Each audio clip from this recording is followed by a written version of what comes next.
Time and clock. Hello Fountain, how is it going?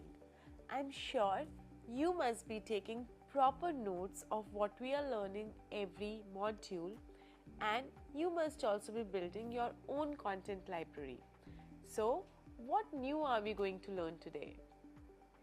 We have already learnt about days, months and seasons previously, and now it's time for us to explore about time and clock.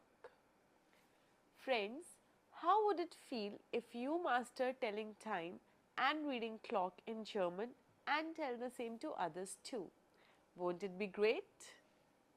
So let's find out how we tell time and read clock in German on Deutsche. Let's begin. In this tutorial, we will learn to tell the time in German using both the official 24-hour system used on television, timetables and appointments, and the informal colloquial way used in daily spoken conversations. So, in this tutorial, we will also learn about half past, quarter to past, making appointments and vocabulary for describing your daily schedule. Now let's understand how we ask the time. Asking the time. Wie spät ist es? Which means, what time is it? Or you can ask, how late is it? Wie viel Uhr ist es? Which says, what time is it? Again, or how much clock is it? The literal meaning. Now, moving to the next, when we ask the time, both questions are used interchangeably in everyday German. Wie spät ist es is slightly more common in casual speech. Official time is used for train and flight schedules, television programs and formal appointments.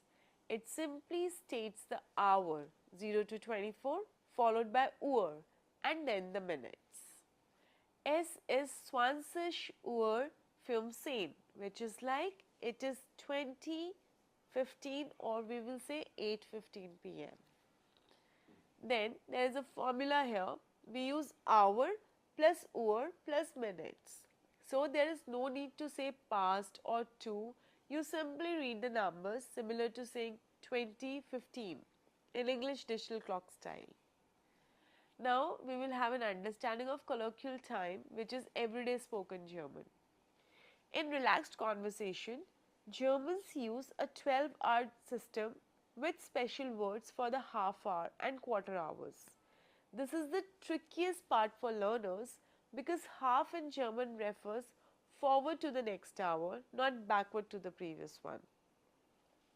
And we have some key building blocks here. Uhr. How do we say Uhr? That is o'clock, clock. Nach is past, after. For is to, before. So we can say halb as half. To the next hour, not the previous one. Viertel, that is quarter. Then we have some examples with us. Es ist 1 Uhr. What does it mean? It is 1 o'clock. Es ist Viertel nach 1, which means it is quarter past 1, 1:15. Es ist halb 2, which means it is half past 1.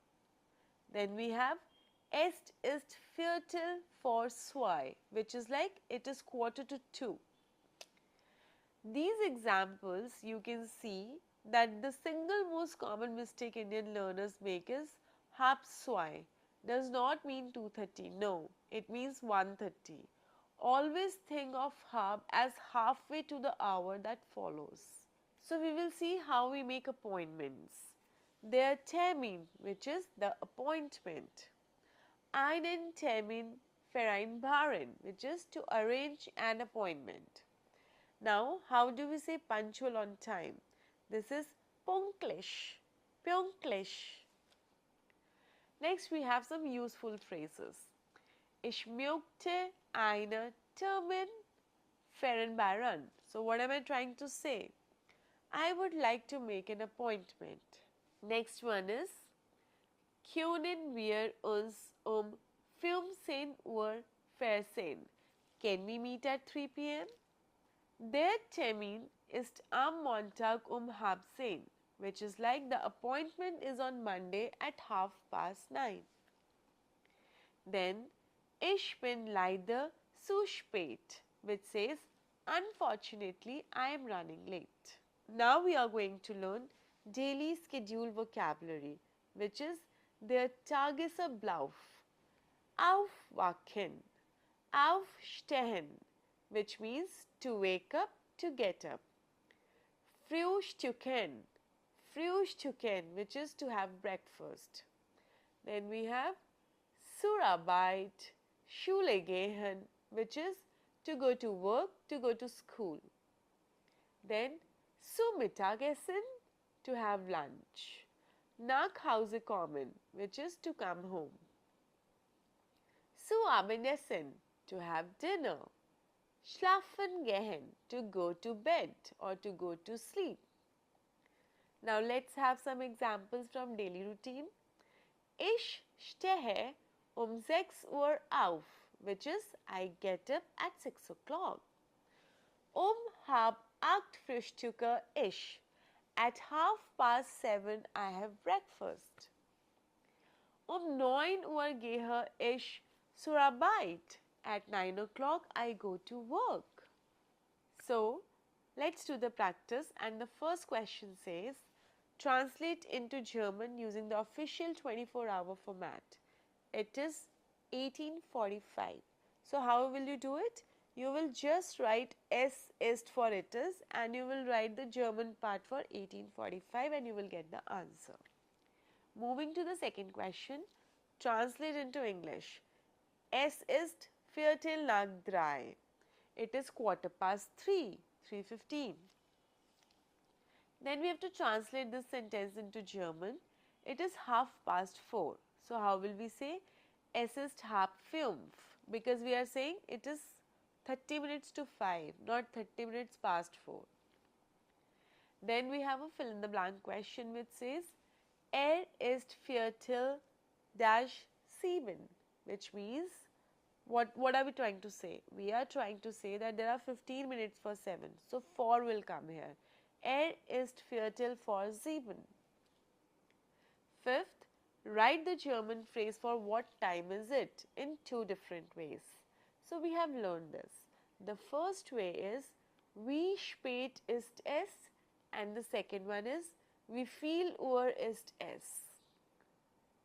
Then we have, wherein we have to translate it into German, I would like to make an appointment on Friday at 3 p.m. So how will we say? Ich möchte einen Termin am Freitag 14 Uhr vereinbaren. Then the seventh one is translate into English. Der Termin ist am Dienstag 10:30. What does that mean? The appointment is on Tuesday at 10:30, 10:30. Now, put these daily routine verbs in logical morning order and translate them. Frühstücken, aufstehen, zur Arbeit gehen. So, the first word will be aufstehen because it means to get up. Second one will be Frühstücken, which means to have breakfast. And third one will be zur Arbeit gehen, which means to go to work. Then we have the ninth question. Translate into German. I get up at 6:30 and have breakfast at 7. Ich stehe 6:30 auf und frühstücke 7 Uhr. And the last one says, explain in one sentence why 2:30 means 1:30 and not 2:30. So why is it so? This is because half means half of the way to the stated hour. So 2:30 is halfway to 2 o'clock, that is 1:30. So that's how we apply our understanding of different German concepts in usage. You must be wondering why we are using sentences and big words sometimes. That's because this is how we will build our vocabulary. With every concept, we will learn new words and that will keep strengthening your understanding of the concepts. That's why I am saying that when you are learning, when you are watching the channel, you should be able to build your own content library, which means you should be able to write new words that you are learning and explore some more words also. That's all for today. Keep taking important points and learning. For any doubts, keep commenting. We will help you out. You can also request for supported study material and practice assignments by sending in mail to germanunlockedada@gmail.com. Keep watching Deutsche for learning German concepts at your comfort, at your pace. Thank you.